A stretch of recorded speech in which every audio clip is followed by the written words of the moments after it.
안녕하세요. 안녕하세요, 여러분. 갑자기 너무 더워졌어. 네. 아, 정말. 막 머리가 뜨거워요, 밖에 있으면. 아, 정말 난 차를 그냥 그늘 없는 곳에 냈다가 맞아요. 차와 함께 내가 녹아버리는 줄 알았어.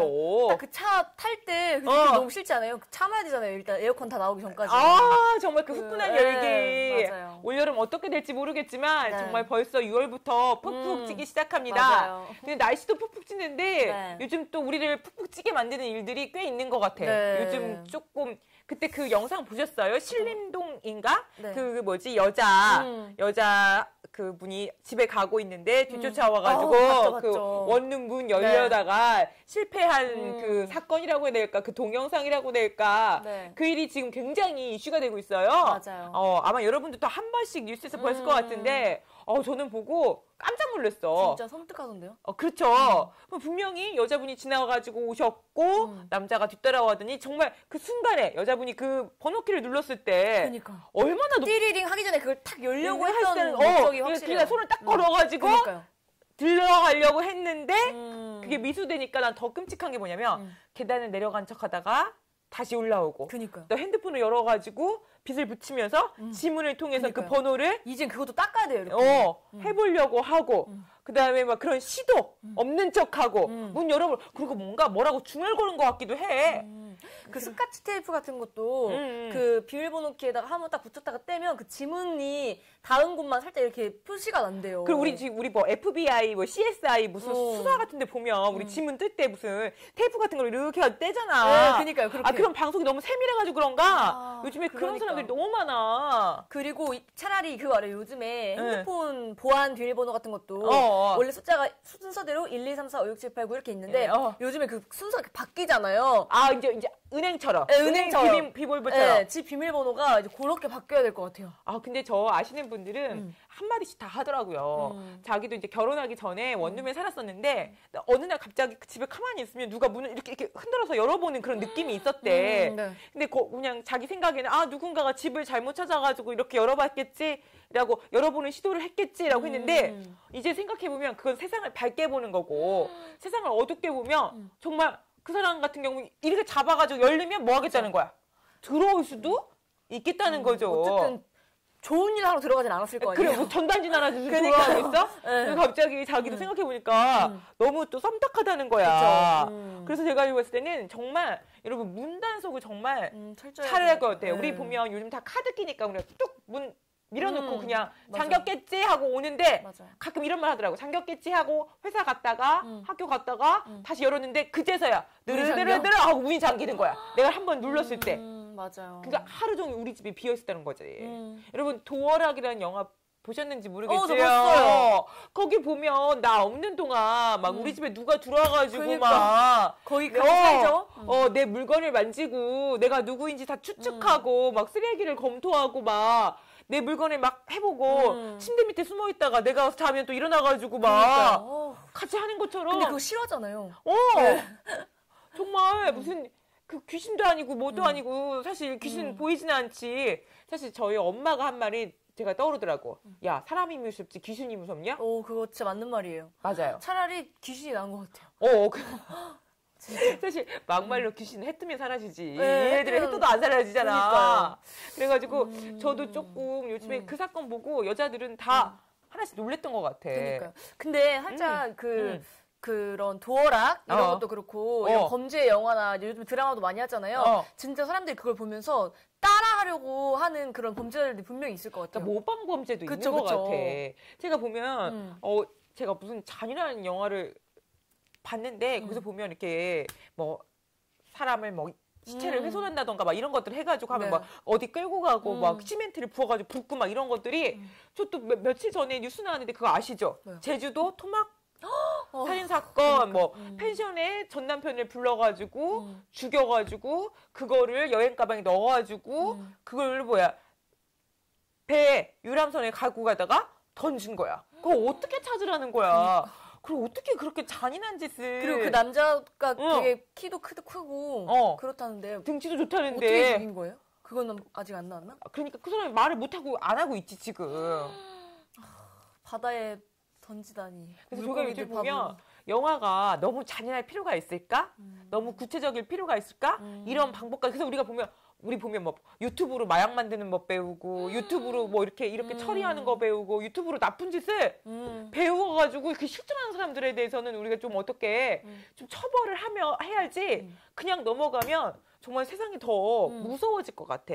사실 이 신림동 이 사건도 가장 문제가 된 게 뭐냐면 이 사람이 이제 사실은 죄목은 뭐냐면 주거 침입죄야.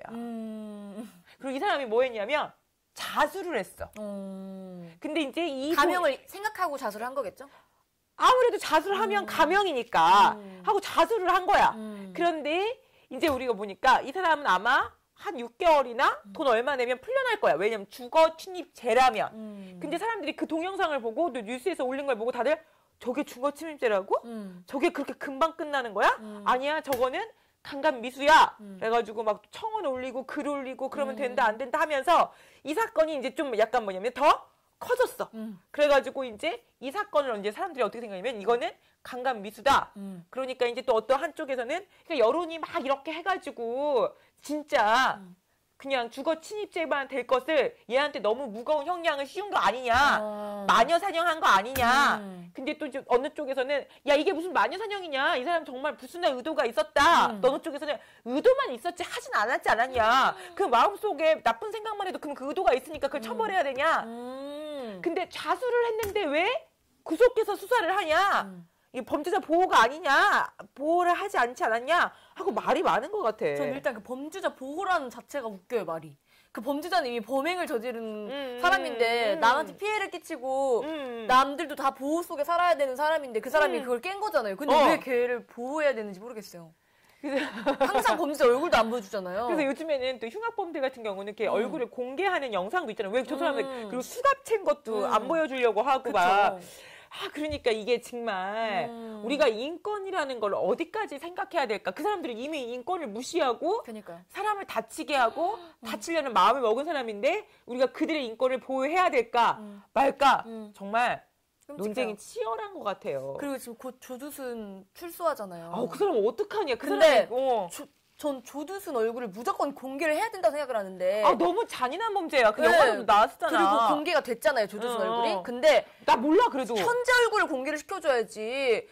감옥 들어가기 전 그 조금 더 젊었을 때 사진을 공개가 돼가지고 사람들이 그 몽타주를 지금은 살짝 이렇게 번역하지 않았을까 하면서 좀 몽타주를 추측하게 만드는데 그리고 또 제했던 프로그램에서 조두순이 사는 집을 가서 그 와이프 취재를 했어요. 결혼도 했어? 예, 그 사람 결혼도 했어요. 심지어 아들도 있는 걸로 알고 있는데. 어떡해. 그 아들은 어떡해. 아들은 유영철인가? 아무튼 조두순이 그 와이프가 보통 와이프가 아니더라고요.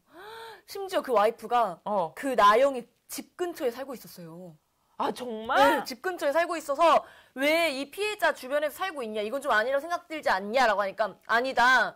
그렇게 생각하지 않는다. 신경도 안 쓴다. 그게 나랑 무슨 상관이냐? 그리고 조두순은 자상한 사람이다. 가정에선 잘하는 사람인데 내가 왜 이혼을 해야 되냐. 막 이렇게 말을 한 거예요. 그래가지고 그 음성 파일 공개가 됐어요. 너무 끔찍해요. 어떻게 그런 범죄를 저질렀는데 자상하다는 말이 나올 수가 있는지. 물론 뭐 자기하고는 자상했을 수 있었겠지만 그건 너무 심각하잖아요. 이거는 뭐 그냥 추측도 아니고 이미 일어난 일인데 근데 그 조두순이 반성의 행동을 하는지 안 하는지 내가 모르겠지만 조두순 교도소에서 그거래요. 뭐? 그 교도소에서 열심히 한 사람 모범수. 정말? 그래서 빨리 나오는구나? 모범수도 했고 그 운동을 그렇게 열심히 했다고. 너무 소름 끼치잖아요? 운동을 진짜 열심히 했대요. 솔직히 말해서 개가 천선할 수도 있죠. 그렇지만 그거는 참 이 끔찍한 사건을 보고 나면 그 사람이 나 아니다 이제 바뀌었다 이렇게 해도 우리가 그것도 어느 정도 진정성을 믿어줄 필요가 있는데 요즘 세상이 너무 흉흉하다 보니까 참 그런 것 같아. 그리고 제가 항상 분노하는 것 중에 하나가 뭐냐면 우리 주거 침입죄에서도 그리고 아까 그 신림동 그 사건도 있겠지만 신림동인지 어딘지 그 사건도 있겠지만 그 사람이 자수하고 자기가 술이 취했다.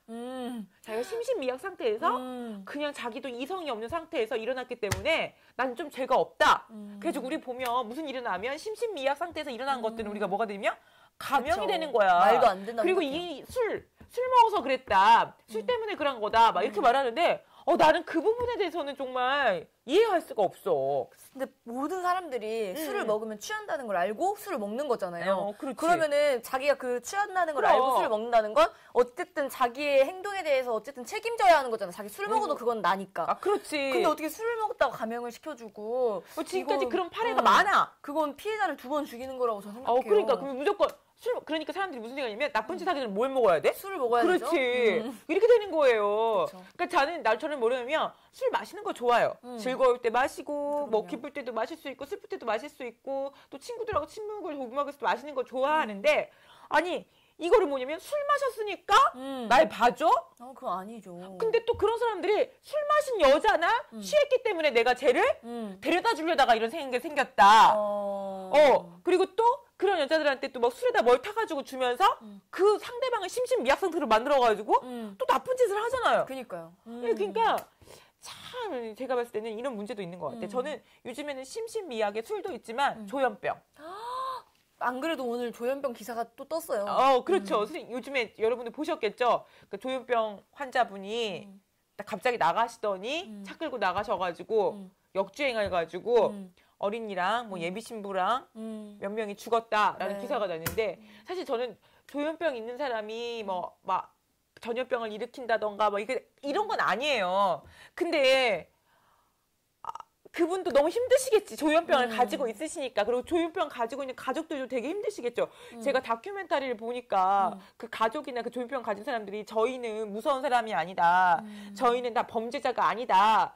막 왜 어떤 사람이 조현병으로 사면 왜 조현병이 강조돼가지고 우리를 이렇게 나쁜 사람으로 내모냐.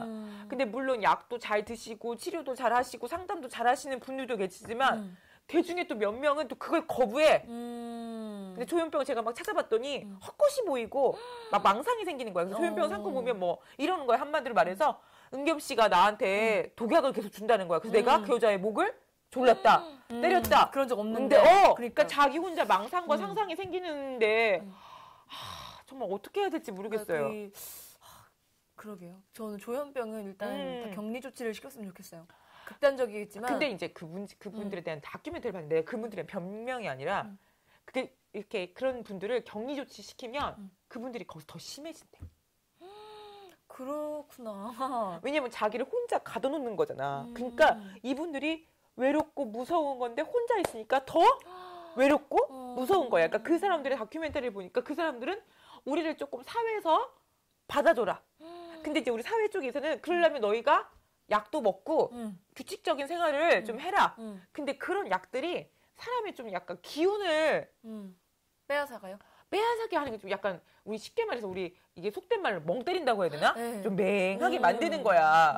그러니까 자기도 그 약이 싫으니까 그런 약을 이제 안 먹게 되고 한 번 안 먹어, 두 번 안 먹어다 보다가 어느 날 갑자기 정말 그런 망상이나 헛것이 보이면 그거에 충동적으로 일어나가지고 더 큰 피해를 일으키신다는 거지. 어떻게 하면 좋을까요? 조현병도. 그래가지고 우리가 막 저번에 사건이 여러 가지 있으면서 막 그랬잖아. 국가에서 책임을 져줘야 된다. 우리 형이 조현병 가지고 우리 엄마 인생 피폐해졌고 내 인생 피폐해졌고 무슨 일이 피폐해졌다. 그리고 어떤 분들은 근데 또 솔직히 말해서 일단 국가에서도 뭔가 그분들을 위한 시설이 필요하겠지만 그래요. 가족들도 그분이 최소한 약은 먹었는지. 그러니까 챙겨줘야죠. 지금 최소한 어떤 상태인지 그것까지는 좀 해주지 않으면 안 될까요? 해줘야죠. 왜냐면 이게 같이 가야지. 물론 국가의 모든 책임도 전적으로 아니고 사회 그 가족의 전적인 책임도 아니지만 근데 어차피 우리가 그분들을 같이 어우르려면 어차피 국가도 노력해야 되고 가족들도 노력해야 될 것 같아. 그렇죠. 또 그 조현병 물론 그 조현병에 걸린 그 환자분의 뭐 환자분을 위해서라도 그런 케어가 필요하지만 이렇게 조현병으로 인해서 멀쩡한 시민들이 죽어 나갔잖아요, 솔직히. 그러니까 이런 일을 또 막기 위해서라도 좀 케어가 확실히 필요하지 않나. 그래서 제가 봤을 때는 이게 사회가 점점 무서워지는 이유 중에 하나가 사실 눈에 보이는 병보다 사고보다 더 무서운 게 뭐냐면 요즘에 뭐 조현병, 사이코패스, 소시오패스, 양극성 뭐 장애 뭐 이런 식으로 뭔가 사람이 통제할 수 없는 이상의 것들을 하고 그것이 내 잘못이 아니고 죄라고 죄책감을 느끼지 못하는 그런 일들이 일어나고 그 사건의 결과가 너무 끔찍하다는 거. 그게 제일 무서운 것 같아요. 그러니까요. 그 예전에 연쇄살인마 유영철 그분이 그 사이코패스 테스트에서 거의 뭐 확정이란 이런 테스트 결과가 나왔다고 하잖아요. 근데 유영철이 그 범행이 너무나 잔인해서 그 유영철 하정우 나온 그 영화가 유영철 이야기죠. 추격자. 저 그거 보고도 진짜 너무 충격이었어요. 나도 제가 본 영화 중에 잔인한 걸로 하면 그게 좀 되게 상위권에 있는 영화야. 그러니까요. 그리고 그 며칠 전에 그걸 또 봤어요. 제가 영화를 TV에서 재방송을 하더라고요. 하고 보는데 그 이제 유영철을 잡아가지고 이야기를 해요. 왜 범행을 저질렀냐. 그러니까 하정우를 잡아가지고 왜요? 유영철 아니다. 하정우 잡아가지고 이야기를 해요. 너 왜 사람들을 죽였냐. 너 성적으로 지금 뭐가 만족스럽지 않고 너가 흥분하고 싶은데 흥분도 그걸 못 느끼니까 그 여자애들의 머리통을 너의 성기라고 생각하고 막 이제 막 망치 같은 걸로 이렇게 때려 꽂아요. 머리를 다 죽이는데 그거 할 때 오는 쾌감이 이제 마치 그거랑 좀 비슷하다 생각하니까 계속 그렇게 죽여 나간 게 아니냐 했더니 유영철이 거기서 이제 하정우가 막 이제 흥분을 하면서 발작을 하는 그런 장면이 기가 막혔던 것 같아요. 그러니까 또 이런 범죄들이 거의 다 보면 힘이 없는 어린이나 여자 그리고 또 요즘에 혼자 사는 1인 여자들 가구들이 많잖아요. 그쵸. 근데 그들이 다 안전하고 보안 시스템이 잘 된 아파트에 살면 너무 좋겠지만 그런 게 참 드물어. 우리 요즘에 보면 신축 빌라나 원룸 보면 밑에 들어오는 입구에 큰 현관 있잖아요. 공동 현관. 거기에 비밀번호가 있는데 그게 무용지물이야. 그 의미가 없는 것 같아요. 왜냐하면 거기 택배 아저씨도 와야지. 그쵸. 배달앱으로 우리 물건도 많이 시키잖아요. 거기 와야지. 그러니까 그거 뭐 있으나 마나야. 실제로는 어디 보면 우체통 보면 그 비밀번호가 적혀 있어. 그렇잖아요. 적혀 있죠. 그럼 또 이제 우리가 가서 우리가 또 요즘에 다 비번호를 누르잖아. 근데 그 잘 하면 지문뜨기나 뭐 번호 누르기 몇 개 하면 또 요즘에 CCTV를 이렇게 들어가는 입구를 찍으면 CCTV를 보는 사람이 선하고 좋은 사람이라면 감시하는 사람이 상관없지만 그걸 통해서 그 집의 비밀번호도 알 수도 있는 거야. 그렇죠. 그래서 제가 봤을 때는 이제 비밀번호를 누르는 열쇠가 의미가 없는 것 같아요. 그러니까요. 지문인식이나 뭘까 카드키. 어떻게 하면 되지 이제? 정말 너무 무섭지 않아요? 네, 너무 무서워요. 특히 뭐 우리 조카들 같은 경우는 뭐 이제 막 뭐 따로 살고 이제 직장 생활하고 막 이러면 혼자 사는데 정말 너 조심해라. 그러니까요. 문 닫힌다고 뭐 밖에 나가지 마라. 뭐 긴 치마 입어라. 뭐 예를 들어 술 마시지 마라. 이상하게 생기면 말 걸지 마라. 그렇게 살 수 있는 사회가 아니잖아요. 그건 이제 솔직히 왜 그렇게 하면서 살아야 되냐 이거죠. 그렇죠. 그렇게 하는 사람이 문제인 건데 왜 멀쩡한 사람이 그렇지. 조심히 이렇게 몸을 살리면서 살아야 되는 건지. 그러니까 참 어떤 게 옳은 방법인지 정말 모르겠어요. 그러니까 CCTV만 답인가. 근데 사실 또 이럴 때가 있어요. 우리가 보면 사건 일어나 보면 우리가 이제 막 무슨 사건이 일어나서 누군가 저를 쫓아와가지고 저한테 막 나쁜 짓을 하려고 해요. 경찰에 신고하면 경찰분들도 다는 안 그러시겠지만 아직 아무 일도 안 일어났잖아요. 이것도 저 문제라고 생각해요. 일어나면 연락 주세요. 일어나면 다 끝난 거지. 그러니까. 아니 그거 알아요? 어떤 사건? 경찰에다 신고를 했는데 경찰이 계속 헛소리만 하고 결국 그 여자 죽었잖아요. 그러니까 예를 들어서 지금 나한테 쫓아와야 하면 지금 오셨어요? 아니 지금 오시면 연락하라고 하면 오면 이미 연락을 어떻게 왔는데. 그러니까.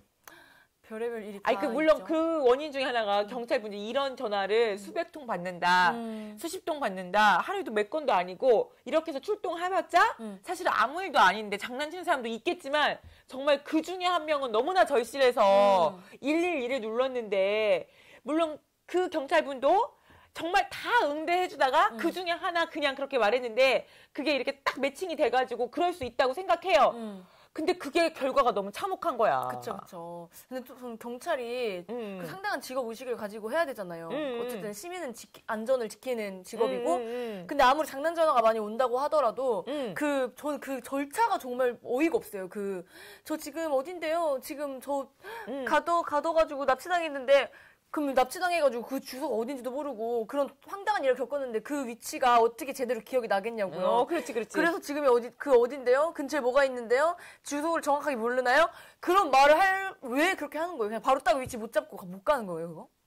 위치를 어떻게 알아? 수신 전화를 했으니까 그 전화기로 위치를 잡아가지고 최대한 빨리빨리 그러면 또 요즘에 개인정보법이 있어가지고 그 통신 뭐 또 허락을 받아야 위치 정보를 막 찾을 수가 있나 봐요. 그러니까 정말 저도 무슨 생각이 들었냐면 사실 뭐 공무원만이 답은 아니에요. 그래서 막 요즘에 뭐 애들 다 공무원 한다. 국가에서 공무원 너무 뽑는 거 아니냐. 근데 솔직히 말해서 경찰 공무원하고 소방 공무원을 좀 늘려야 된다고 생각해. 네, 맞아요. 왜냐면 경찰 분들이 너무 일을 많이 하시니까 그러니까 1인당 업무량이 너무 많은 거야. 그러니까 이제 이런 것들이 다 케어가 안 되는데 근데 사실 요즘에 다 개인화 사회가 되고 엄마랑 지방에 있고 서울에 있고 떨어져 있는데 내가 위험한 일 생길 때 나한테 도와달라고 내가 할 수 있는 사람은 정말 경찰밖에 없는 것 같아. 그쵸. 아니면 내가 진짜 아프면 전화할 곳이 소방 거기밖에 없는 것 같아. 그쵸. 근데 그러니까 외국처럼 해야 돼. 외국은 소방 신고하면 그 신고에서 출동한 비를 잘못하면 다 물어내야 돼. 만약에 그게 거짓일 경우. 출동비 전체. 실제로 저 아는 애가 캐나다에 가가지고 어학연수 갔는데 뭐가 있길래 그 잘 물었는데 그 소방 관련된 거였어. 그 돈을 꽤 많이 물어냈어. 진짜요? 바로 출동한 거예요? 근데 아무 일도 없었던 거야. 우리나라는 장난인데 농담인데 이렇게 해도 되는데 그게 안 되는 거야. 그러니까 그때부터 이제 우리가 긴급한 상황에만 누르고 위급한 상황에만 누르고 그러니까 예를 들어서 여기 바퀴벌레 지나가요. 이거 잡아줘요.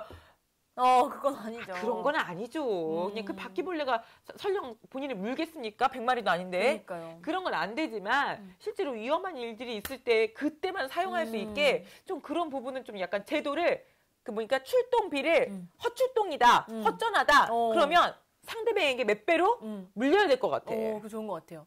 며칠 전에 또 근데 또 경찰에 대해 너무 또 안 좋은 인식을 말한 것 같아요. 좋은 사례가 또 하나 있어요. 감동적인. 어떤 거? 이제 경찰관이 이렇게 있는데 어떤 여자가 뭐 모텔에서 남자친구한테 맞은 거예요. 폭행을 당한 거예요. 근데 너무 무서우니까 남자친구한테 짜장면을 먹기로 하고 전화해가지고 경찰서에 전화해가지고 여기 어디 모텔 어딘데요. 여기 짜장면 2그릇만 배달해주세요. 이렇게 말했는데 보통 사람이라면 보통 경찰들이라면 좀 그 장난한다고 해서 끊을 수가 있어요. 근데 경찰이 조금 이렇게 생각하더니 혹시 지금 남자친구한테 맞았어요? 이렇게 말을 한 거예요. 근데 그 여자가 네 맞아요 이렇게 말한 거예요. 그래서 그래 지금 어떤 모텔 어딘지 다시 한번 얘기해 주라고. 그러면서 경찰이 끊을 때 남자친구한테 짜장면 빨리 갖다 준다고 했다고 하세요 하고 전화를 끊어요. 너무 감동적인 거예요. 그게. 그래. 이런 경찰분들도 있어요. 사실은 우리 뭐 이런 거 신림동이고 이런 사건이나 우리 뭐 이런 여러 가지 사건들에서 우리가 믿을 수 있는 건 사실 경찰이야. 그래요. 아니 그 경찰 안 믿으면 누굴 믿겠어요. 그러니까요. 물론 나쁜 경찰분들도 계시겠지만 나쁜 경찰 많잖아. 이번에 승리 사건.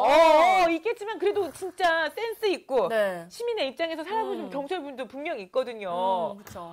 그러니까 참 그러네 또. 그러니까요. 요즘에 뭐 우리 검경 뭐 경찰 수사권 조정 뭐 경찰한테 줘야 되냐 검찰한테 줘야 되냐 막 이런 얘기하고 있는데 우리 국민들이 제일 원하는 거는 우리가 필요할 때 그래요. 우리를 진짜 도와줄 수 있는 경찰과 검찰을 원하는 것 같아요. 갑자기 얘기가 이렇게 나오면 그렇지만. 네, 그쵸. 그분들이 조금 더 노력해 주셔야 우리 사회가 더 안전할 수 있고 그리고 우리 여성들이 더 이렇게 좀 약간 활개치고 다닌다고 하지만 좀 더 자유롭게 다닐 수 있는 것 같아요. 맞아요. 그리고 그 사이코패스를 가진 사람들을 솔직히 저희는 다 일반적이게 생겼으니까 구분할 수 없잖아요. 누가 사이코패스인지 모르니까. 근데 누가 소시오패스인지 누가 조현병인지 모르지. 이런 사이코패스 성향을 아주 초등학교 때부터 한 번씩 검사를 다 해봐야 될 것 같아요. 다.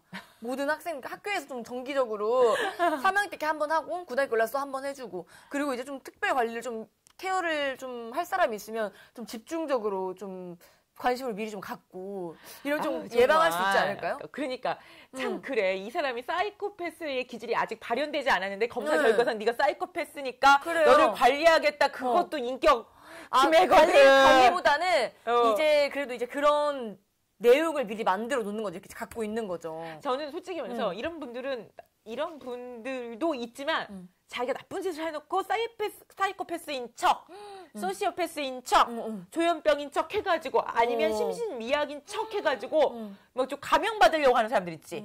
정신병원으로 감옥에 안 있고 이러는 사람들은 이런 구분도 확실하게 해야 될 것 같아. 그럼요. 그래서 우리가 뭔가 뭐 일어나면 멀쩡한 사람이 갑자기 땡한 척.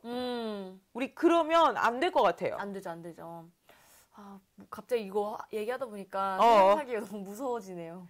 그러니까 진짜 사실 우리 보면 제가 생각할 때는 우리도 서로 조심해야 될 것 같아요. 우리가 물론 경찰분들도 조금 더 시민을 배려해야 되고 시민들도 우리 서로가 조금 의심한다는 게 아니라 조금 더 적극적으로 나를 지킬 수 있는 방법을 찾아야 되겠고 그다음에 우리 이런 범죄 같은 것도 있잖아요. 약간 조금 다시 이게 약간 좀 이렇게 규정이 좀 다시 돼야 될 것 같아. 그쵸. 이게 주거 침입죄지만 이러이러한 상황에서는 이게 강간 미수도 해당하기 때문에 이런 경우에는 어떻게 된다. 좀 해가지고 법을 정확하게 그다음에 그 죄에답게 형량을 딱 매겨야 사람들이 다시는 안 그럴 것 같아. 맞아요. 그러니까 너무 솜방망이 처벌이다. 한국은 역시 범죄자들이 살기 좋은 나라다. 이런 말이 하루빨리 좀 없어졌으면 좋겠어요. 아, 그러니까. 아우, 좀 이렇게 분노를 하다가 보니까 좀 더위가 식은 느낌도 드네. 네, 오싹해, 지금. 사실 이 2월 달에는 이렇게 현충일 국가를 위해서 돌아가신 분들의 날도 있고, 네. 우리 국가를 생각하는 그 한 달이기도 하잖아요. 근데 우리가 국가에 살고 있는 시민들이 얼마나 안전한가, 우리의 안전을 얼마나 지키고 있는가, 예전처럼 전쟁은 없어졌으니까 그런 걸 좀 생각하게 하면서 서로 우리가 조금 약간 다독이면서 자신의 몸도 지키고 사회도 지키는 그런 한 달이 되었으면 좋겠습니다. 네. 여러분 감사하고 63회 소소담아 오늘 마치겠습니다. 감사합니다. 감사합니다.